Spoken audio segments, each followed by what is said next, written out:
All right, everyone, buckle up because today we're diving into a condition that's a bit of a mouthful.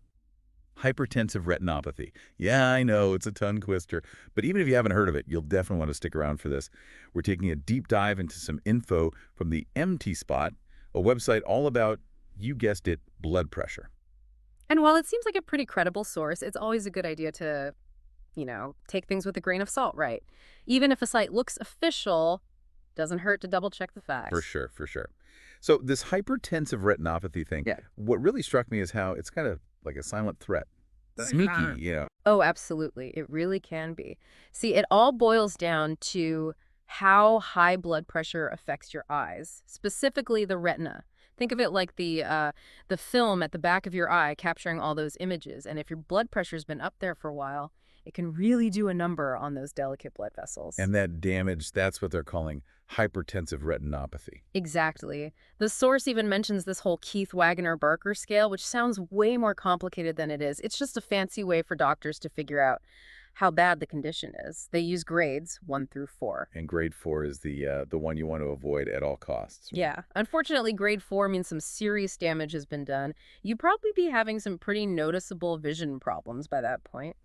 Imagine trying to see through like a really thick fog. That's kind of what it can be like. Wow, okay. So someone could be walking around with this damage and have absolutely no clue. That's the scary part. High blood pressure, especially early on, often doesn't have any obvious symptoms. So this damage can just be happening in the background and you'd be none the wiser. This is why I hate silent threats. So Wow. how in the world do they even figure out if you've got this thing? The article mentions something called funduscopy, and honestly, it sounds kind of terrifying. Funduscopy. Yeah, it's one of the tools they use, Yeah. but it's not as scary as it sounds. Promise. They basically just dilate your pupils, make them bigger so they can get a good look at the back of your eye. Just checking for any signs of damage to those blood vessels. So like a superpowered eye exam. Exactly. And sometimes they might use a special dye to get like an even clearer picture of what's going on back there. Helps them spot even the tiniest little issues. Okay, so no lasers or anything. Nah, no lasers for this part. But you're right. To focus on the detection side of things, catching this early, that's key, gives you the best shot at keeping your vision. Makes sense to me. So let's say someone does get diagnosed. What's the plan then? Is it all about medication, or are there things you could do yourself, lifestyle changes and all that? Well, the good news is it's often a combo of both.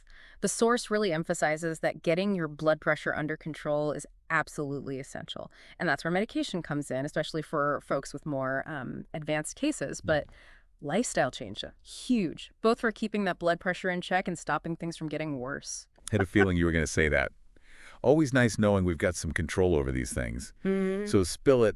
What kind of lifestyle tweaks are we talking about here? So anything good for the heart is good for the eyes. I can get behind that. But let's get down to brass tacks here. What are we really talking about?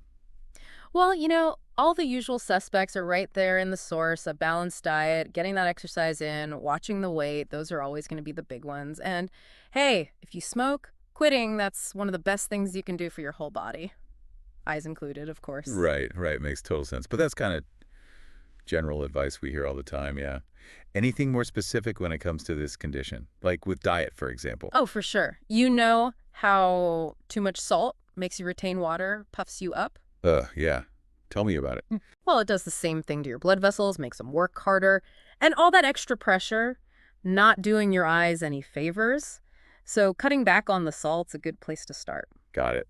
Less salt, more veggies. Yeah. But what about if you're already dealing with high blood pressure? I know you mentioned medication earlier. Where does that come in? Right. Medication's often a key part of managing things, especially for those more, moderate to severe cases. And remember that whole mean arterial pressure thing we talked about? Vaguely. A little refresher wouldn't hurt. Sure, it's basically like the average pressure in your arteries gives the big picture view of what your organs are dealing with. Doctors use that to make sure the medication's, hitting the sweet spot, bringing pressure down without overdoing it. Ah, so it's like a target number they're aiming for. But everyone's different, right? So the medication's got to be tailored for each person. 100%. The source mentions a bunch of different types: ACE inhibitors, diuretics, calcium channel blockers. They all work a bit differently to relax the blood vessels, get that pressure down. But not one size fits all.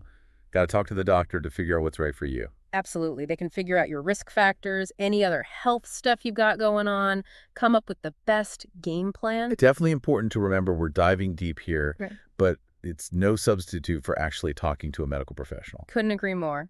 And speaking of risk factors, the source did point out some groups that seem to be more susceptible to this whole hypertensive retinopathy thing. Yeah, that really jumped out at me, the fact that people of African descent and women seem to be more prone to it.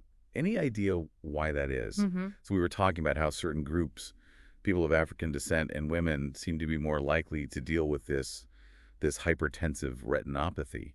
Mm. Makes you wonder why, you know? Mm. What makes them more vulnerable?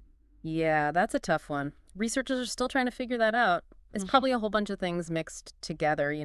Genetics might be part of it, but then there's also access to healthcare, even things like stress levels. It's complicated. Right, right. It's not always just about the choices we make. Exactly. We can't control everything about our health, unfortunately.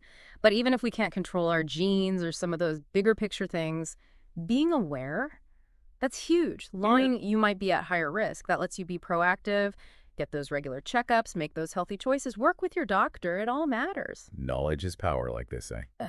And hey, speaking of things we can control, the source mentioned a bunch of other risk factors too, right? Like diabetes, high cholesterol, that atherosclerosis thing. It's like a chain reaction, isn't it? It really is. A lot of these conditions, they kind of go together. Like if you've got diabetes that's not well managed, it can actually damage those tiny little blood vessels all over your body, including the ones in your eyes. One thing leads to another. Man, okay. You're making me want to schedule my own checkup, ASAP. But before we wrap up, any last words of wisdom for our listeners? We've covered a lot of ground today. I think the biggest takeaway here is that a lot of the time, this whole hypertensive retinopathy thing, it's preventable. And even if you can't completely prevent it, catching it early, that's key. It's your best bet for protecting your vision. So everyone listening, don't skip those eye exams.